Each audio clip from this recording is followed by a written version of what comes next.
Hello everyone, this is David, and today I'm going to be making a video. I haven't made one for a while. Been busy with a lot of things in my life.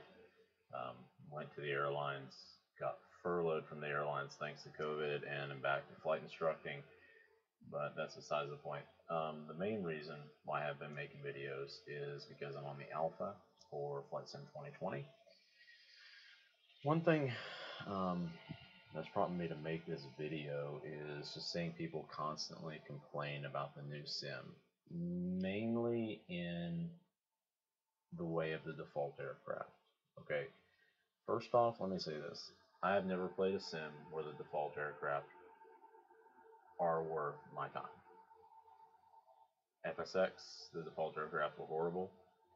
X-Plane, the default aircraft are horrible and don't even look like the actual airplane. The 747 looks very odd to me. The King Air looks very odd to me, and the Baron. None of the airplanes look right. So those default aircraft are pretty horrible, and I don't know anyone who in the community actually uses those default aircraft, save for maybe the Zibbo 737 mod, which at this point you can't really call that a default aircraft anymore. It's just a really great freeware aircraft. So people are saying, oh, for $120, this 747, the A320 should be study level.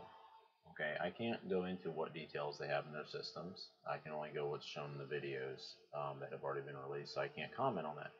But what I can comment on is I don't understand why people expect a default aircraft to be a study level sim aircraft.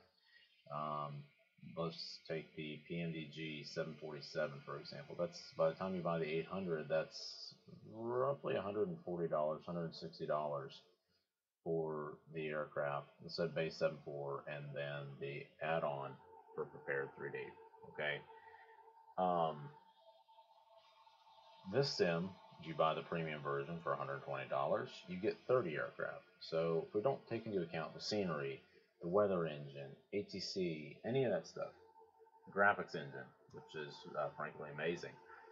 If we don't take any of that into account, we just went 30 aircraft divided by 120. Well, that gives us $4 an airplane is what these airplanes are costing us. I don't know of any add-on that sells for $4 that is anywhere near the quality of any of the default aircraft we've seen in the videos.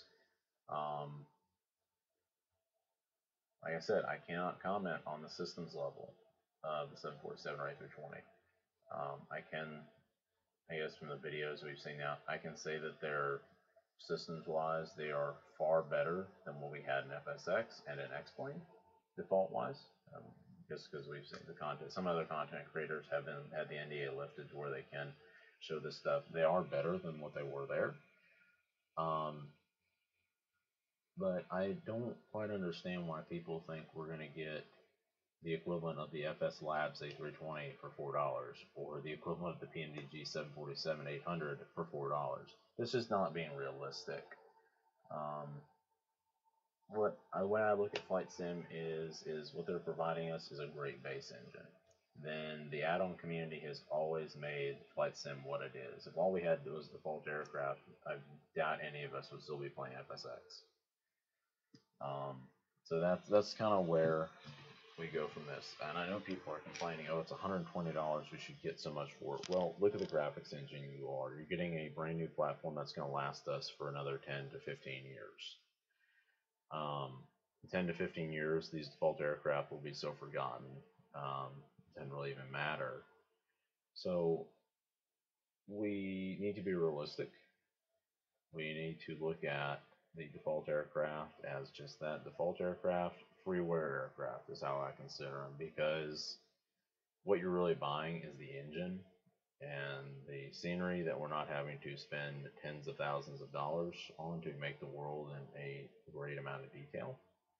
I mean, if you're like me, you've probably got several thousand in add-ons, and now you're expecting this new sim to be the equivalent of the sim that you've spent thousands of dollars to make look the way it does, to make it have the aircraft it does, and you expect all that for $120, and that's just not being realistic. Microsoft can't put that much development time into the aircraft.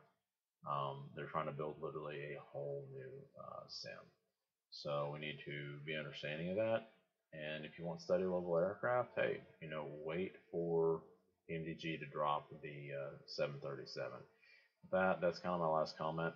Hope everyone is doing well. And as soon as the 18th rolls around, I will definitely be showing some footage and giving you my real world review and real world perspective on that. Um, yeah,